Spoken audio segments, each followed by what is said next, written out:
And now your TV5 First Alert forecast, certified most accurate by Weather Rate. And a beautiful Wednesday around mid-Michigan, but it looks like as we go through tonight, the clouds will eventually return and our next wet weather chance will return early tomorrow morning.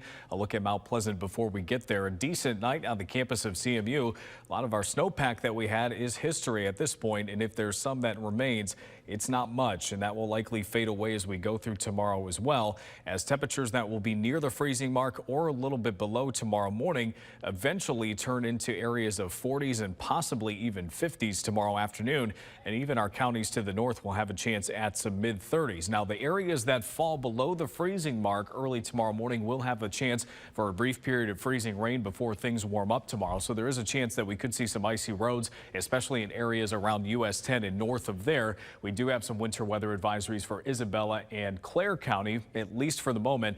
I do think some of our northern counties will have the chance to be added tomorrow morning based on how things progress through the night. We've got that area of low pressure to our south. It's just rain the farther south you go, but of course as it moves into colder air here, that's where the freezing rain threat comes in. Areas around US 10 and southward should be mostly above that freezing mark by the time the rain arrives. Take a look at places like Owasso, Flint, and Lapeer. This is at 4 a.m. when that rain starts to move in, so you'll just start with plain old rain. It's a similar progression to what we saw on Tuesday. These areas will be the last ones to warm up, so you see some pink shading around Clare, Gladwin, and areas to the north before they come up above freezing, but eventually we get there, and it's just plain old rainfall the rest of the morning. Roads may be a little bit slippery beyond that, but we should improve as the morning goes along. Now note, even after we make that switch, some of that rain that comes down Thursday morning could be heavy at times, and it will cover a wide area, so this is the heaviest rainfall event we've seen in quite some time.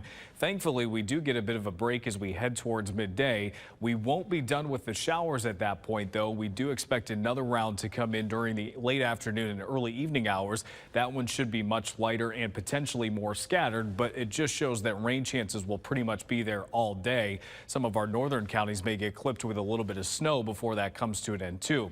We go into Thursday night. Everything starts to dry out a little bit beyond a spotty snow shower here and there. And Friday itself, not a bad day, but it will be a cooler day after the cold front comes through with tomorrow's system. Now, these areas that are shaded in this light gray color are the ones who stand the best chance of picking up some of that icing tomorrow morning. So be careful in these areas. I would argue some areas of northern Bay County and Midland County might be able to be included in that too. What a limited impact means is normal winter driving conditions. It's not going to be a crippling ice storm. However, icy roads require your attention tomorrow morning, so just take it easy. Your rain predictor shows we should easily pick up a ½ inch out of this system. Some areas will push 1 inch and maybe even go over here and there. So this is going to be a decent rainfall as it comes through.